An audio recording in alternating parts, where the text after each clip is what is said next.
പ്രൈസ്തലോ കർത്താവിൻ്റെ ധന്യകര നാമം വാഴ്ത്തപ്പെടുമാറാകട്ടെ. ഈ തിങ്കളാഴ്ച രാവിലെ സമയത്ത് കർത്താവിനെ സ്തുതിപ്പാനും ഒറ്റപ്പെടുത്തുവാൻ ദൈവം നമുക്ക് വിവരപ്പെട്ട അവസരമായ കർത്താവിനെ സ്തുതിക്കുന്നു. കരുണാപ്രതിനിധിയോട് ചേർന്ന് പ്രാർത്ഥിക്കുകയും ഉപസിക്കുകയും അതിരാവിലെ നാളിലോട്ടുള്ള പ്രാർത്ഥനകളിൽ സഹകരിക്കുകയും മുഴുവത്തെ പ്രാർത്ഥന പങ്കെടുക്കുകയൊക്കെ ചെയ്യുന്ന എല്ലാ പ്രാർത്ഥന സഹകരിക്കും.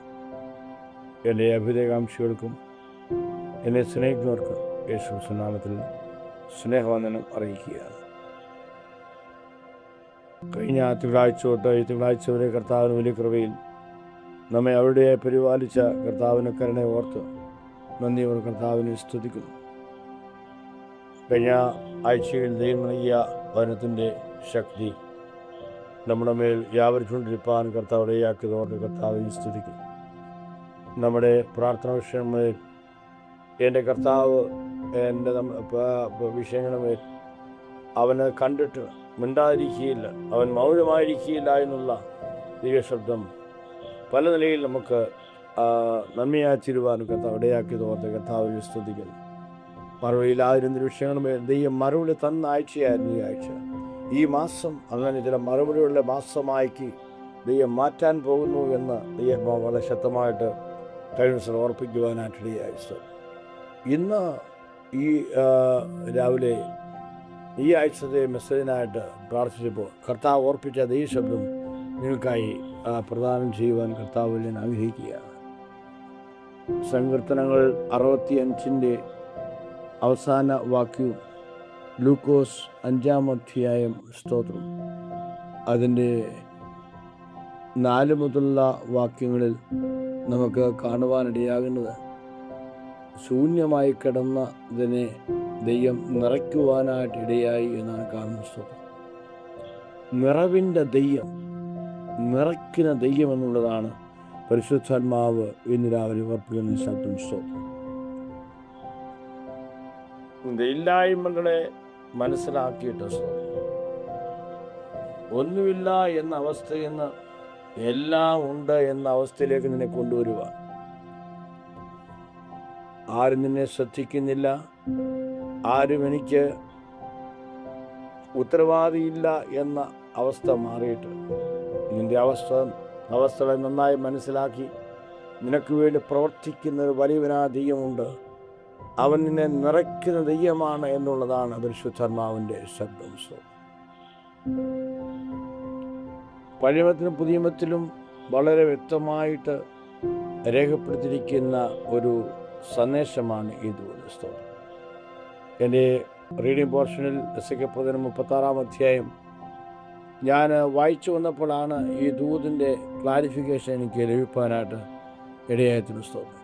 36-ാം അധ്യായ അവസാന ഭാഗത്തിൽ അവിടെ വളരെ ശക്തമായി പറയുന്നു, മനുഷ്യരാകുന്ന ആട്ടുംകൂട്ടം കൊണ്ട് നിറയും ഒരു നിറവിൻ്റെ അനുഭവത്തിലേക്ക് നിന്നെ വ്യക്തിപരമായിട്ട് കുടുംബമായിട്ട് സഭയായി നയിക്കുവാൻ കർത്താവ് ആഗ്രഹിക്കുന്നു എന്ന് കർത്താവിനെ ഓർപ്പിക്കുകയുണ്ടായി. സ്തോത്രം.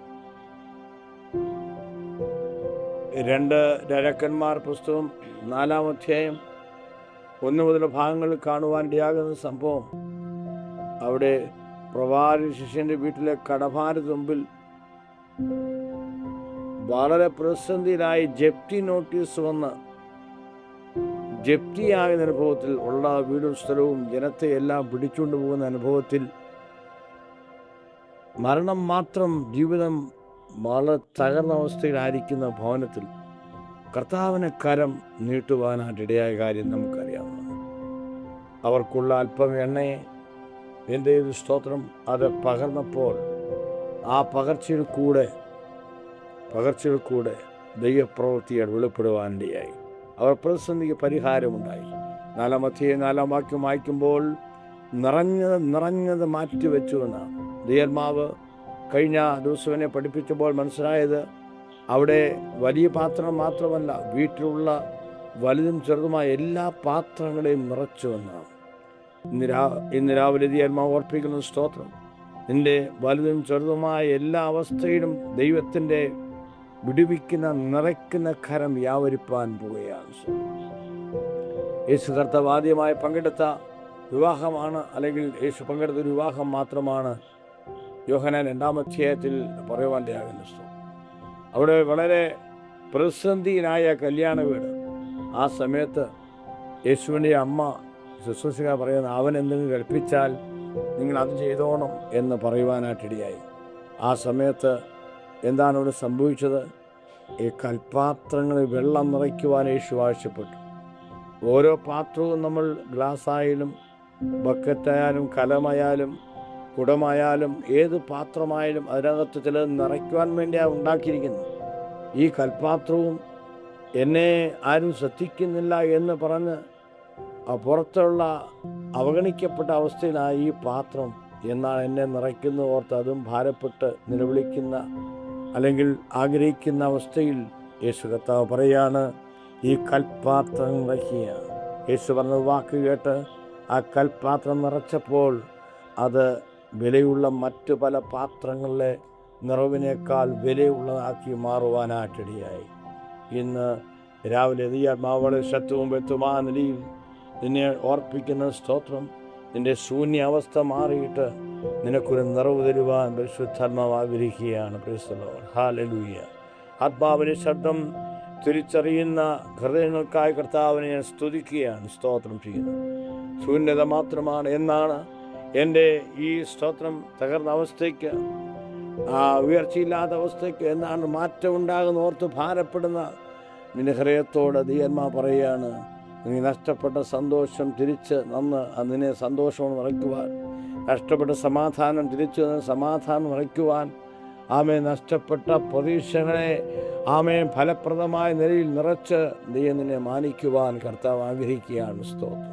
Praise the Lord. ആത്മീയ സമ്പത്തും ഭൗതിക സമ്പത്തും ഒരുപോലെ പകർന്ന് ജനത്തെ അനുഗ്രഹിക്കുന്ന ദൈവകരത്തിൻ്റെ വ്യാപാരത്തിനായി ഞാൻ കർത്താവിനെ സ്തുതിക്കുകയാണ്. Praise the Lord. ആ സംഘത്തിന് 65 ഇങ്ങനെ വായിക്കുന്നു. ഹല്ലേലൂയ. അവിടെ ദൈവത്തിൻ്റെ നദിയിൽ വെള്ളം നിറഞ്ഞിരിക്കുന്നു. 65 അവസാന ഭാഗത്ത് വായിക്കുന്നു, അവിടെ മേച്ചപ്പുറങ്ങൾ ആട്ടിൻകൂട്ടം നിറഞ്ഞിരിക്കുന്നു. സഭാ ശുശ്രൂഷ ബന്ധപ്പെട്ടായിരിക്കുന്ന ദൈവമക്കളോട് കർത്താവ് പറയുന്നു, വർഷങ്ങളായിട്ട് നടക്കാത്ത ചില ദൈവപ്രവൃത്തികൾ നിന്റെ സഭയ്ക്ക് നടക്കേണ്ട സമയം അതിക്രമിക്കുകയാണ്. ഈ ദിവസം ദൈവം ഈ മാസം ചെയ്യാൻ പോവുകയാണ്. അവൻ ചില ശൂന്യതകളെ നിറയ്ക്കാൻ പോവുകയാണ്. ലൂക്കോസ് 5-ാം അധ്യായത്തിൽ അവിടെ വളരെ വ്യക്തമായിട്ട് ശിഷ്യന്മാർ പറയുകയാണ്, ഞങ്ങൾ രാത്രി മുഴുവൻ അധ്വാനിച്ചു, ഒന്നും കിട്ടിയില്ല. ഒന്നുമില്ലാത്തടത്ത് ഒരു വലിയ നിറവ് പകരുന്ന കാഴ്ചയാണ് നമുക്ക് 5-ാമത്തെ കാണുവാനായിട്ടിടയാകുന്നത്. ഒന്നും കിട്ടിയില്ല എന്ന് പറയുന്ന സ്ഥലത്ത് സ്ഥാനത്ത് സ്തോത്രം ദൈവം ചില നിറവുകൾ അയച്ച് അവരെ പരസ്യമായി മാനിപ്പാനായിട്ടിടയായ സ്തോത്രം. ഇന്ന് രാവിലെ ദൈവാത്മാവ് ചില ഹൃദയങ്ങൾ ഓർപ്പിക്കുകയാണ്. വർഷങ്ങളായിട്ട് നിറവിന് അനുഭവമില്ലാതെ പരാജയവും താഴ്ചയും ദാരിദ്ര്യവും മാത്രം അനുഭവിച്ച് കഴിയുന്ന ആത്മീയ വിഷയത്തിനും ഭൗതിക വിഷയത്തിനും ശാരീരിക വിഷയത്തിനും ഒരു നിറവില്ലാതെ ഭാരപ്പെടുന്ന ചില ഹൃദയങ്ങളെ, ചില വ്യക്തികളെ, കുടുംബങ്ങളെ, തലമുറകളെ ദൈവം നിറയ്ക്കുന്ന ആഴ്ചയായി ഈ ആഴ്ച മാറാൻ പോവുകയാണ്. നിന്റെ ദുരിതങ്ങൾക്ക് ഒരു മാറ്റം വരാൻ പോവുകയാണ്. സന്തോഷം നഷ്ടപ്പെട്ട, സമാധാനം നഷ്ടപ്പെട്ട, ശരീരത്തിലെ രോഗത്തോട് ബന്ധപ്പെട്ട്, തലമുറ ബന്ധപ്പെട്ട്, സ്തോത്രം കുടുംബജീവിതത്തോട് ബന്ധപ്പെട്ട്, ബിസിനസ്സോട് ബന്ധപ്പെട്ട്, ശുശ്രൂഷയോട് ബന്ധപ്പെട്ട് ഒരു ഉയർച്ചയില്ലാതെ, ഹല്ലേലൂയ, നിറവില്ലാതെ തളർന്നു കിടക്കുന്ന ചില അവകാശങ്ങളെ കർത്താവ് ശക്തീകരിക്കാൻ പോവുകയാണ്. ഈ ആത്മാവ് ഇന്ന് രാവിലെ ഓർപ്പിക്കുന്നു. എത്ര പേർ ഇന്ന് രാവിലെ ഭൂതമായി വിശ്വസിക്കും? എൻ്റെ ശൂന്യത മാറാൻ പോവുകയാണ്, എൻ്റെ ഇല്ലായ്മ മാറാൻ പോവുകയാണ്, എൻ്റെ ഉണക്കം മാറാൻ പോവുകയാണ്, ഞാൻ നനഞ്ഞു തുടങ്ങാൻ പോവുകയാണ്, ഞാൻ നനയുക മാത്രമല്ല നിറവിനനുഭവത്തെയും നടത്താൻ പോവുകയാണെന്ന് എത്ര പേർ വിശ്വസിക്കും? കർത്താവ് പറയുന്നു, ഞാൻ നിന്നെ നിറയ്ക്കുന്ന ദൈവമാണ്. ഹല്ലേലൂയ. നിറവിൻ്റെ അനുഭവങ്ങൾ ഈ ആഴ്ച വെളിപ്പെടുവാനൊക്കെ വേണം കർത്താവ് ഇടയാക്കട്ടെ. ആത്മാവിൽ പ്രാർത്ഥിക്കുകയാണ്. വർഷങ്ങളായി ദുരിതം അനുഭവിക്കുന്ന, സ്തോത്രം ക്ലേശം അനുഭവിക്കുന്ന, ഇല്ലായ്മ അനുഭവിക്കുന്ന ചില ഹൃദയങ്ങൾക്ക് യേശുവിന്റെ നാമത്തിൽ ഇന്ന് രാവിലെ മാറ്റം വരട്ടെ. ഈ കേൾക്കുന്ന ഓരോ പ്രിയപ്പെട്ടവരും ഈ വചനത്തിന് ശക്തി വ്യാപരിക്കേണ്ടത് ആത്മാവിൽ കൽപ്പിക്കും. ജനത്തെ ബ്ലസ് ചെയ്യുന്നു. പ്രാർത്ഥനായ സ്തോത്രം യേശു ക്രിസ്തുവിൻ നാമത്തിൽ തന്നെ. ആമേൻ, ആമേൻ. കർത്താവ് എല്ലാവരെയും ധാരാളമായി അനുഗ്രഹിക്കട്ടെ. God bless you all. Praise the Lord.